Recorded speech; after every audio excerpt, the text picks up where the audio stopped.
A European truck approaches along a narrow avenue, compact, almost vertical, with the cab pressed against the windshield and no trace of a hood. It is the type of truck you see maneuvering between buildings, turning where it seems there is no space. Meanwhile, on a highway across the ocean, an American truck advances imposingly with an extremely long hood, a huge cab, and an almost locomotive-like presence. One that does not dodge the city but dominates the road. They are two machines created for the same purpose, moving cargo, but their appearance is so different that they seem to belong to opposite worlds, as if they had evolved on isolated continents. At first glance, you might assume that these differences are merely a matter of style, tradition, or cultural preference. Perhaps Europe prefers the compact and the United States the grandiose and nothing more. Or maybe it is simply about driver comfort. It may even seem that it all comes down to different regulations and that designers are just following each country's laws. But the truth is that none of these explanations on their own are enough to justify such an extreme contrast. Behind these two designs are entire philosophies of transport, radically different geographies, infrastructure histories that have nothing in common, and priorities that shaped every centimeter of their cabs. It is not accidental. It is not fashion. It is not an isolated decision. It is engineering applied to the territory where the truck must live and work every day. And when we understand that environment, it becomes clear why no continent could use the other's truck without facing serious problems. In the next few minutes, we are going to analyze these differences from the ground up, comparing not only the shape, but the reasoning behind it. And when we are done, looking at a European or an American truck will no longer be the same because you will be able to see the logic and function behind every line of its design. But before diving into engines, cabs, or laws, there is one question that defines this entire debate. What makes Europe need compact and maneuverable trucks with forward cabs, while in the United States the natural solution is exactly the opposite? The answer begins with the place where these vehicles have to live, a territory where modern routes coexist with cities built centuries ago, long before the concept of heavy transport existed. Narrow streets, tight curves, small roundabouts, historic buildings, and urban layouts that leave no room for long vehicles create a scenario where every centimeter of maneuverability counts. A truck with a hood simply cannot turn on many European corners without invading oncoming lanes or mounting the curb. And this physical limit is one of the pillars that defines the entire design philosophy of the continent. Unlike the United States, where distances between cities can be measured in hundreds or thousands of kilometers, Europe is compact and densely populated. An international trip can be as short as crossing a border in 20 minutes, and between one point and another there are tunnels, tolls, mountains, low bridges, and highways that intersect with urbanized areas without transition. Heavy transports must constantly maneuver, brake frequently, turn in tight spaces, and adapt to an environment that changes every few kilometers. For this reason, maneuverability is not a luxury or an extra, it is an absolute necessity to avoid traffic jams and keep logistics running. Added to this physical reality is a very strict regulatory framework. The European Union imposes precise limits on the total length of the vehicle, which means that if the truck had a pronounced hood, it would lose cargo capacity. The rules prioritize useful volume, spatial efficiency, and ease of navigation through complex routes and dense urban centers. Additionally, since European trucks often cross several countries on a single trip, these regulations are designed to be compatible across the region, which forces all manufacturers to maintain the same basic architecture that complies with these dimensions. This combination of geography, urban planning, and regulation generates a clear identity in the European truck. Everything is optimized to operate in tight spaces, turn precisely, and navigate without complications through historic cities and narrow roads. Even within Europe, countries like Germany, France, Italy, or Spain may have minor differences in their transport style, but the structure is always the same, since they share the need to move across a compact and highly regulated continent. From there, the next step is inevitable. If Europe forces its trucks to be compact and maneuverable, what happens on a continent where space is abundant and the roads seem never-ending? In the United States, the truck is born to live in an immense territory where cities are separated by hundreds of kilometers, and the highways seem to stretch endlessly. Just take, for example, a journey from Texas to California, over 2,000 kilometers of continuous highways, to understand that the trip is not designed for maneuvering in tight spaces, but to maintain speed and consistency for hours. The highways are wide, straight, and designed for long distances, with fewer roundabouts and sharp curves and with few interruptions that require precise maneuvers. In this context, space ceases to be a limitation and becomes an advantage that can be leveraged in the vehicle's design. This geographic difference completely changes the logic of transport. An American truck does not need to frequently enter historic city centers or turn on narrow streets, but to cover long distances continuously, crossing entire states with barely any variation in the layout. The priority is no longer turning in tight spaces, but maintaining stability, efficiency, and comfort over endless stretches. That is why size is not a problem, but a tool that allows vehicles to be designed longer, heavier, and with a greater frontal presence. Something that, naturally to European eyes, might seem like an exaggeration. From a regulatory standpoint, the United States also operates under different rules. Instead of imposing a strict limit on the total length of the vehicle, as in Europe, the regulations focus on weight distribution per axle. This means that a truck can be longer as long as it complies with the load limits on each axle, which opens the door to large cabs and pronounced hoods without penalizing cargo capacity. Additionally, the rules can vary from state to state, creating a more flexible system that allows regional adaptations without requiring a standardization as rigid as Europe's. This flexibility is directly reflected in the design philosophy. The American truck is conceived as a long-distance machine, where the driver spends many consecutive hours inside the cab. That justifies spacious interiors, large beds, comfortable rest areas, and ergonomics oriented toward prolonged journeys. This same approach is also reflected in the vehicle's architecture. The long front not only provides a recognizable aesthetic, it also allows the engine to be positioned with easier maintenance access and contributes to better impact absorption at high speeds, which is relevant on routes where the truck travels fast for hours. Another key aspect is aerodynamics under real operating conditions. On long, straight stretches, a longer, gently sloped front design can significantly reduce air resistance. Although the difference may seem small at any given moment when maintaining a constant speed over hundreds of kilometers, that improvement translates into considerable fuel savings. In Europe, where speeds frequently change and routes are more varied, this advantage is less decisive, but in the United States it becomes an important factor in the truck's overall performance. Over the decades, this combination of geography, regulation, and type of work gave rise to a very strong identity.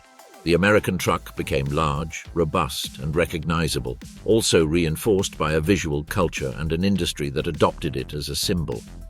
However, beyond aesthetics and tradition, the main reason remains functional. The design responds to an environment that allows it and a type of transport that requires it, not to a simple cultural preference. This difference in environments takes the comparison to a deeper level. If Europe and the United States design such different trucks because they live in opposite realities, how do those decisions influence the pure engineering of the cab, engine, and structure when comparing a cab-over-engine truck with one that has a long front? So far, we have understood that the environment shapes the truck's form, but that form also dictates everything that happens inside the machine. It is not just about aesthetics, but technical decisions that affect how the truck behaves in turns, braking, and over kilometers of road. And to see the extent of that difference, we must look at two architectures that may seem similar from the outside, but in engineering represent completely different worlds: the European cab-over-engine and the American long-nose cab. In Europe, the cab sits directly above the engine, a design known as cab-over-engine, which places the driver literally at the edge of the truck. This configuration minimizes the distance between axles, offering maneuverability that no American truck can match. Turning on tight corners, entering narrow alleys, and maneuvering in small roundabouts becomes possible thanks to this compactness. Additionally, the forward-tilting cab facilitates access to the engine during maintenance tasks, which is very useful in spaces where there is not always room for workshop maneuvers. This structure also frees up more length for cargo, something essential on a continent where every centimeter is regulated and where a long front would mean sacrificing useful capacity. But this architecture also has clear disadvantages. In a frontal impact, the driver is much closer to the point of collision than in a long-nosed truck, which requires extremely rigid structural designs and advanced safety systems. And although the European cab has improved tremendously in impact absorption, physically there is less space to dissipate energy than in a long-hood truck. That is the cost of a solution designed to maneuver in complex cities and comply with strict length limits. In the United States, trucks carry the engine in front of the driver, a classic configuration that allows for a long front and a cab positioned further back. This front is not just an aesthetic matter. It provides a large area to absorb impacts, improving safety in high-speed collisions. It also greatly facilitates maintenance as the hood opens like a car's, leaving the engine fully accessible. With a longer wheelbase, the truck gains stability on long journeys, which is key when covering thousands of kilometers on wide, straight roads. Under these conditions, the sloped front design helps improve aerodynamics and reduce fuel consumption at sustained speeds. However, this design has obvious limitations when applied to narrow urban environments. The long front extends the vehicle, worsens the turning radius, and makes access to tight spaces difficult.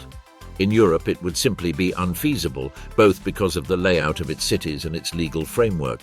But in a country where space is abundant, the priority ceases to be compactness and becomes comfort, stability, and ease of maintenance.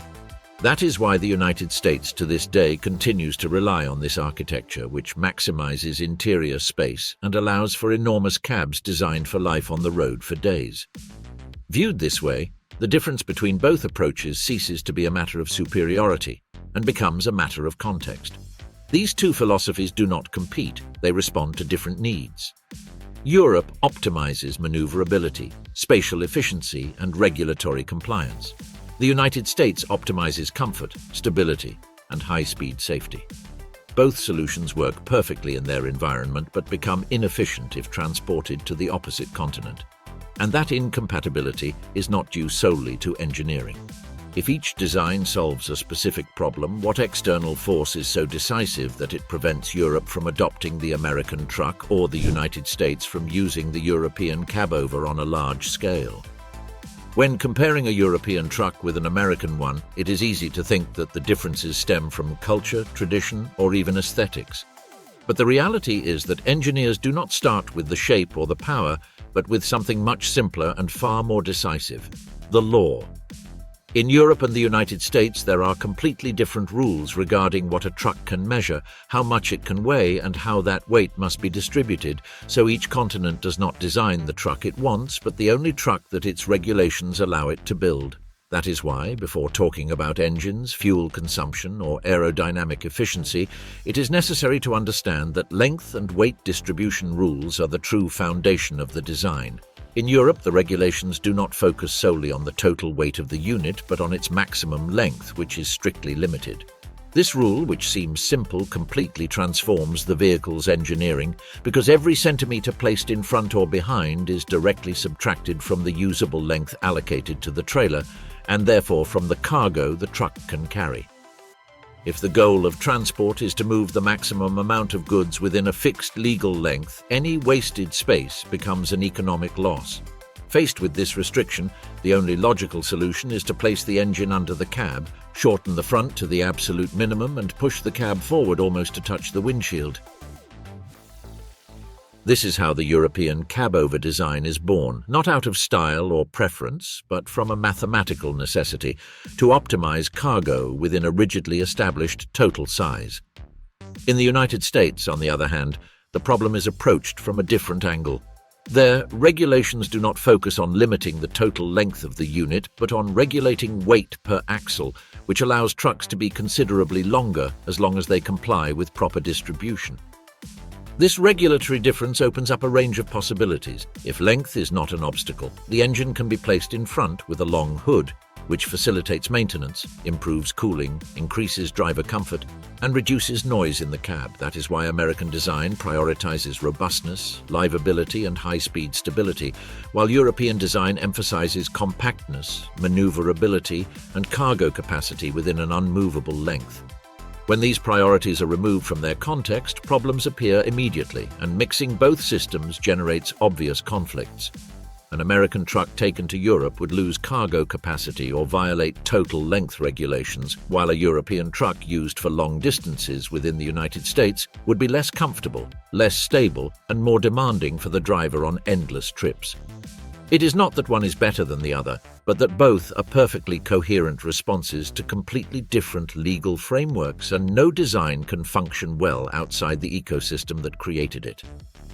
And that is where the difference stops being theoretical. If laws shape the truck's form, how do these design differences translate into real driving, in turns, maneuvers, and vehicle behavior on the road?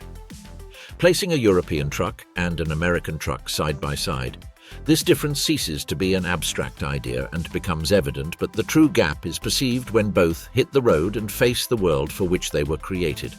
A compact European cabover with the cab over the engine behaves like a surgical tool in tight spaces, while an American long-nosed truck responds like a machine designed to devour kilometers without interruption. It is not simply an aesthetic matter, but a direct consequence of how weight is distributed, where the axles are located, and what type of roads each vehicle must face. In Europe, where the same driver can cross 4 different cities in a single morning, the truck has to turn, reverse, make tight corners, and enter places where an American truck simply could not even attempt the maneuver.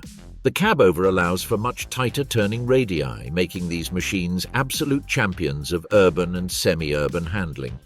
The short cab and the front axle, placed practically under the driver, generate a turning capacity that seems almost exaggerated when compared to that of an American truck. This allows them to enter docks designed decades ago, narrow industrial alleys, and logistics centers where space is a luxury that does not exist. In the United States, the opposite occurs. The territory is so vast that tight maneuvers are a minor concern, and instead comfort and cruise stability are what matter.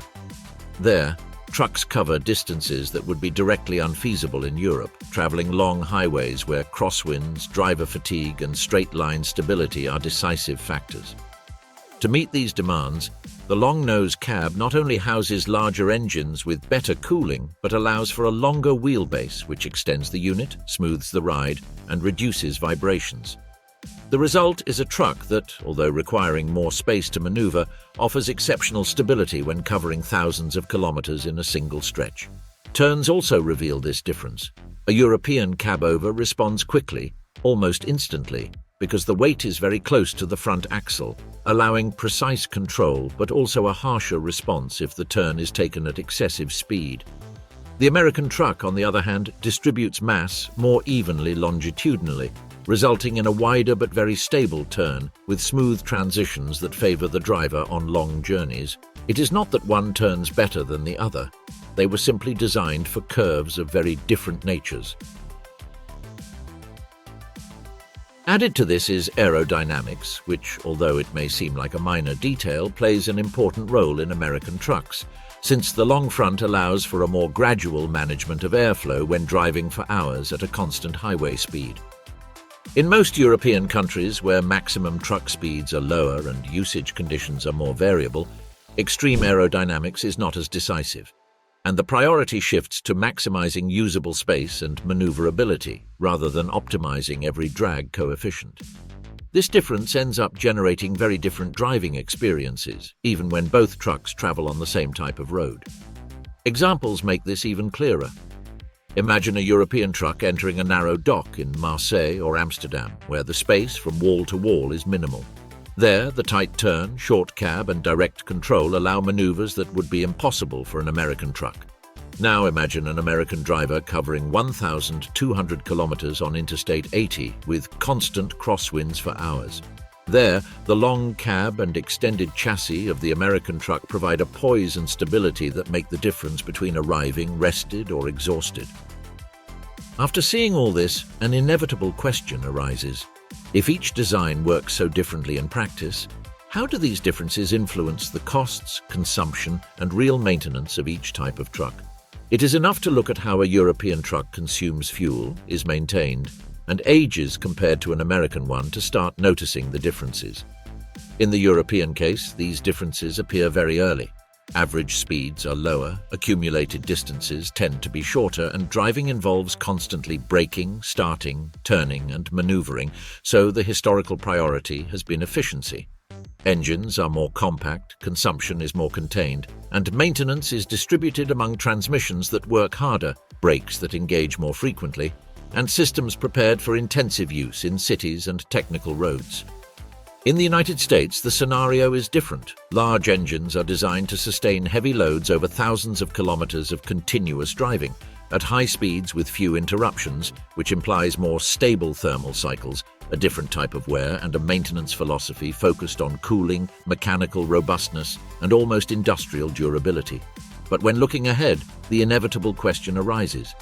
If the present is so different, will the future be too? Or are we about to see both regions begin to resemble each other? That future has already started taking shape with electric trucks, the biggest turning point since the arrival of the modern diesel engine.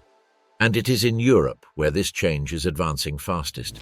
Its cities impose strict regulations, there are tolls differentiated by emissions, and charging infrastructure is expanding aggressively, allowing models like the Volvo FH Electric or the Mercedes e-Actros to operate efficiently on short and medium routes.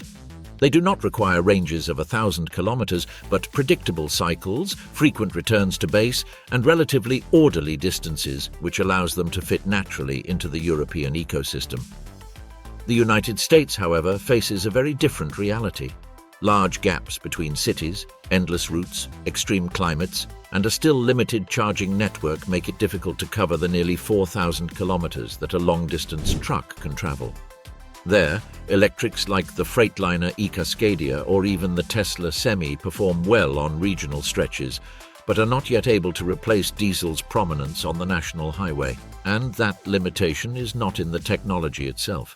The electric motor, unlike diesel, does not require a long front or a specific architecture.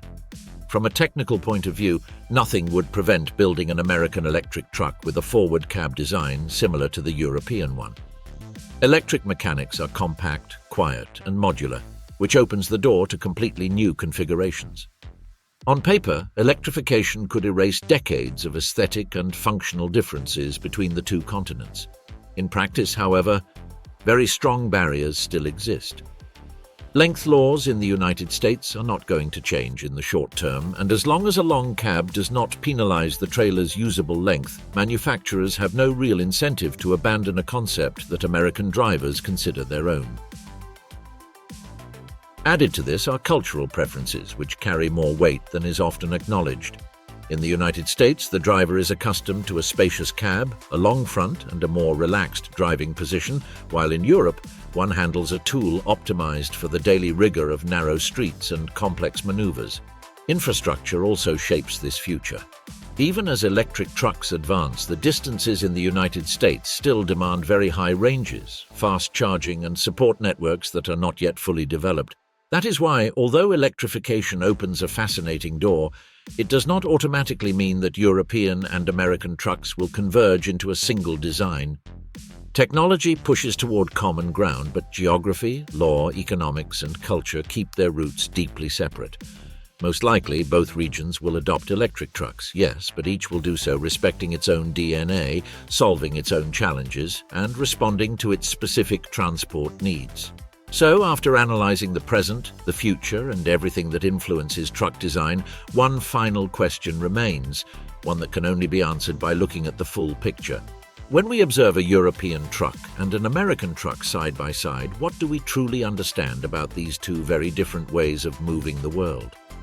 When we place a European truck and an American truck face to face, the differences are immediately apparent, but now we no longer see them as isolated details or simple design choices.